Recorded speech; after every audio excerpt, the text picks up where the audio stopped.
Dolphins win. Um, 31-20. Yeah, 20. 31-20 Packers. That's respectable, Miles, but Dolphins still going to win this one. Promise. I'm Yeah, guaranteeing sure they are. guaranteeing a victory. Hold on to your little Dolphins. Hey, if it makes you feel better. All right. I will. You know what? I will, Miles. And I'll see you in the Super Bowl. The Dolphins versus the Giants. Oh. Moving right along here, we go to the Ravens and the Buccaneers. Mr. Forsett has been tearing it up of late on the running game for those Ravens. Ravens coming into this game, they'll be 3-2. Buccaneers 1-4. It's going to be a nice hot day in Tampa Bay. What do you think about this one, Miles? Ravens are going to win. Buccaneers suck. Alright, but on a more serious note. Alright, so the Ravens, they've played better than I would have thought of late. And I know people are saying, how can you think the Ravens, who they just won a Super Bowl a couple of years ago, would be bad? But I mean, one, they just kind of lost their best running back, even if he had a subpar year last year. So I kind of thought they were going to be, I was thinking they would have been like 1-4, 2-3 at this moment. And I mean, they're 3-2, which is not that far off. But I feel like they're actually like playing relatively well. Joe Flacco seems to be doing pretty well. Their running game has been better than expected. Defense is doing what they need them to do. And I just think they're the better team. Clearly, when you go against the Buccaneers, it's kind of difficult to be the worst team. But still, I think they're the clear better team, and they're probably going to run right over Tampa Bay, even though it's hot. Even though it's hot. Even though we're in Florida. Yeah. I actually may go to this game, so I'll give you guys a first-hand impression of how hot it is. This seems to be the trend this week. The road teams that are favored seem to be favored by 3.5 this week, and specifically road teams going to Florida. Ravens going to Tampa to face the Buccaneers. You got Mike Glennon or whoever is going to start this game. Bobby Rainey, Vincent Jackson. You got a lot of talent there, but it's just not going to be enough for those Baltimore Ravens. Or for the Buccaneers to beat the Baltimore Ravens in this one. I think the Baltimore Ravens win 35-17. That's a good round. That's around what I would have said. I was going to say a little more embarrassing. I would have said like a 41 to like 13. But hey, a win's a win at the end of the day. That's true. Broncos go into New York to face the Jets. Jets lose. Moving on, Lions versus Vikings. Yes, Miles? Can we do a little more? I want to hear your elaboration on this, Mr. Chanel. Peyton Manning. I mean, I'm a Giants fan, so I really don't care about this game. But yeah, Denver wins by a substantial margin. Let's go to the next game. I mean, if you have Michael Vick starting, it might be 31-7 instead of 31-0. You heard it here, folks. All of the disrespect coming out of this man's mouth. Jets stink, man. Jet fans, Kelsey, I know you're listening, girl. Do not ever talk to this man again. Do not ever even associate yourself with him. I don't associate with Jets fans anyway. It's cool. Ooh. Oh. Actually, I'm just kidding. I have a good friend that's a Jets fan. I was just kidding. Anyway, yeah, no, I have respect for Jets fans. I just don't have respect for cocky Jets fans. They have no place in this world. Oh, wow. Lions going into Minnesota to face the Vikings this week. It's going to be a good one. No matter what people say about how good or how bad the Lions or how good the Lions are and how bad the Vikings are now that they've lost Peterson for what seems to be the foreseeable future, if you will. Teddy Bridgewater, he's a good quarterback. Don't be surprised if you see him running the read option a lot. If he plays this week. I don't know what happened last week. Did he? He didn't play last week, but he did return to practice yesterday. So that is a good sign. He's reported as questionable for the game on Sunday at 1:00. Yeah, I hope he plays. He had a pretty darn good game against the Falcons, so I hope he plays. You know what? Megatron has been very bad this year. I'm just gonna put that out here. I mean, okay. Firstly, never say that he's been very bad. He's this year. been He he's has been not worse been than he playing to usually what he was is. playing at The last year. the first game of the year, he was a stud. Everybody's like, "Oh, good old Megatron." But now Golden Tate is leading the team in receptions, leading the team in yards, and what's going on here? You also forgot that he's also injured right now. He did just get injured last game. He hurt his ankle, I believe, in like the second quarter. He's reported as questionable as of today for the game. Reggie Bush is also questionable for the game. Drake Bell is probable. So you'll have Joik back. The running game for the Lions has not been good this year. They're both averaging about 3.5 yards per carry. Both have a touchdown each and just over 150 yards each for the season.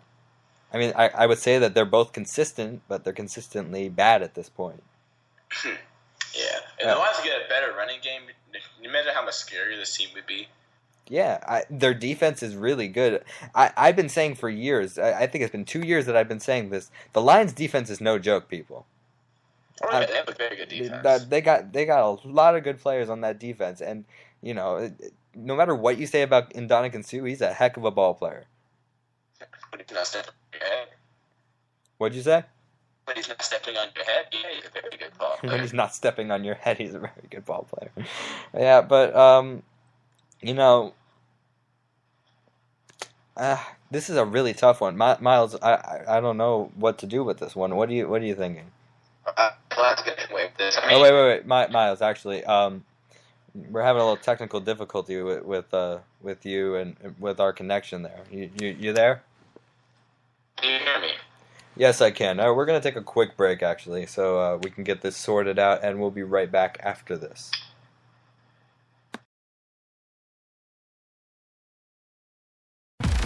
Hi, this is Sam Rosen, and I'm here with Sam's Situation. Good afternoon, and welcome into the corner. It's Chris's Corner here on Spreaker.com, a national sports affiliate. Hello, and welcome to the Cameron Sadeghi Show. Hello, ladies and gentlemen, and welcome to another edition of the Deep Sports Talkery. This is affiliated with National Sports. Cameron Sadeghi, Chris Sylvester, Sam Rosen, Andrew Goldstein, Daniel Levy, and the entire broadcast crew with Commissioner Robert Dieters. You are live from National Sports Radio Station in Los Angeles, California.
Hello and welcome back to the NFL Prediction Show Week 6. I'm Jeremy Schnell alongside Miles Walker via telephone. Hello. You know, we make sacrifices to do this show, and sometimes it's internet in the house that family members are using or something like that, and you know sometimes it's being at wherever Miles is right now, and wherever I am, I don't know. It's one of us, and I'm just gonna flat out say it, Miles. It's not me. Oh wow. Oh, okay then. Thanks, Dan. All right. I'm just kidding. Just throw me under the bridge like that. Okay, I'm just kidding. Yeah, let's go back to the Lions and the Minnesota Vikings this week. This is a tough one to call, and seeing that the Vikings are at home in this game, I feel like that's going to matter a whole lot. And I think the Vikings upset the Lions in this one. It's going to be really close. I think it's going to be 17-14. You see, I was thinking about picking Minnesota as well, but I also looked at and I saw that the Lions also lost last week to the Bills at home by 17-14. So I don't think, to the Bills. I don't think they're going to be playing any games in Minnesota. I think they're going to end up coming with the win. I think it's going to be close. I think Minnesota's going to get a run for their money, but I think the Lions will end up coming away with this by I would say 20 to 10, 2013. Yeah, I mean, I could see that definitely, but they got to get Megatron going and maybe even get the running game going. I don't know what it is. I don't know whether it's the offensive line or maybe it's just the quality of the backs, but they just got to get it rolling. 161 yards for your best rusher through 5 games is just not good enough in this league. Let's go to the Patriots and the Bills. The Patriots, this is a huge game in the AFC East. Patriots lose this one, they fall 1 game back of the Bills. And if the Bills lose this one, they fall 1 game back of the Patriots. This game is for the lead in the AFC East. And you know what? It's in New York. It's in Buffalo, New York. And New England still the favorite in this one. Tom Brady, 1,083 yards in the season, 6 touchdowns. But really, they've been handing the ball off quite a lot to Ridley. Yeah, and that really that had a pretty good year. Also, to add, he's had a decent year compared to other years. But the thing about that, the part about them that is really good is they have really good run defense, and that's just not going to fly if you're Ridley.